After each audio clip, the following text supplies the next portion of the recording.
So today we're going to be talking about a piece of music that's from ABRSM called Last Song from Alex French.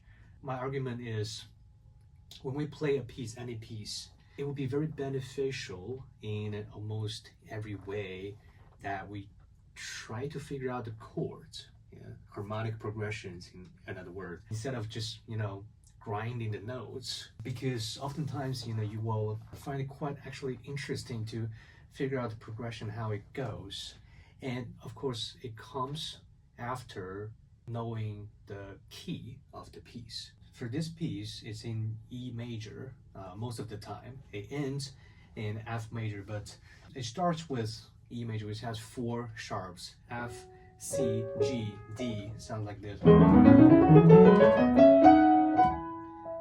Later, when it goes to F major, it becomes 1 flat, B flat. It sounds like this. Yeah.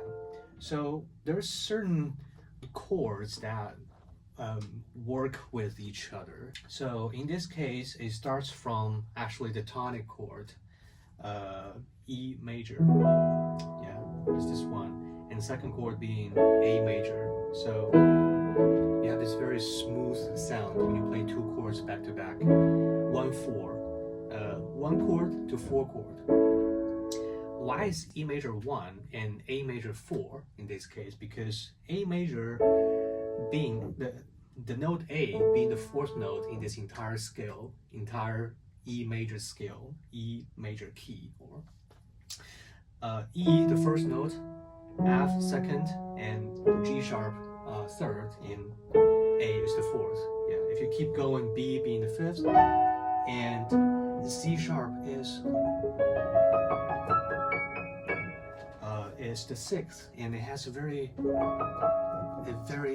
tone-changing kind of sound. It's very melancholic. That's actually the 3rd chord that's being used in this piece. So altogether, you have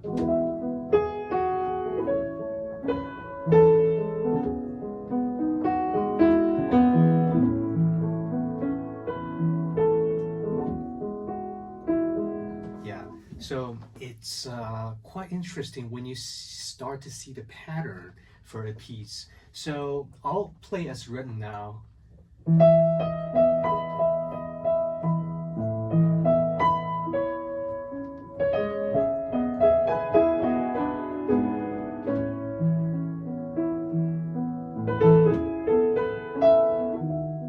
Yeah, and there's a different chord that ended with, but for the first phrase, it's basically, the pattern 1 4 6 4 and back to 6. Yeah, that's the pattern. Everything just becomes more clear, and you can even improvise on top of the knowledge you already know, the chords you already know.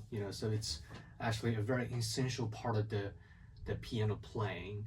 And this is a very interesting piece for chord analysis, because this is basically what we consider a pop kind of or modern cinematic composition, so there's some interesting chords being used. Just for example, instead of doing a plain major chord, you add a sus2, so it becomes sort of this more ambiguous sound, or sus4.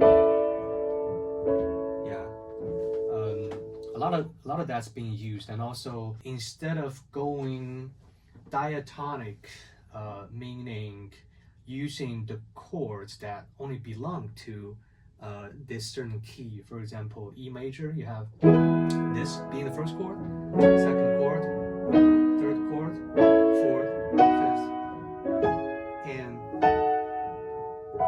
last chord. Going back to the 1st one, yeah. But that's diatonic. So when you say instead of playing the 2nd chord as the F sharp minor, you do F sharp major, or say you go from 1 chord to 4. Yeah, these two are all major, but you change the 4 chord from major to minor. Yeah, so yeah, something like that. So it creates sort of a different, instead of this, it becomes,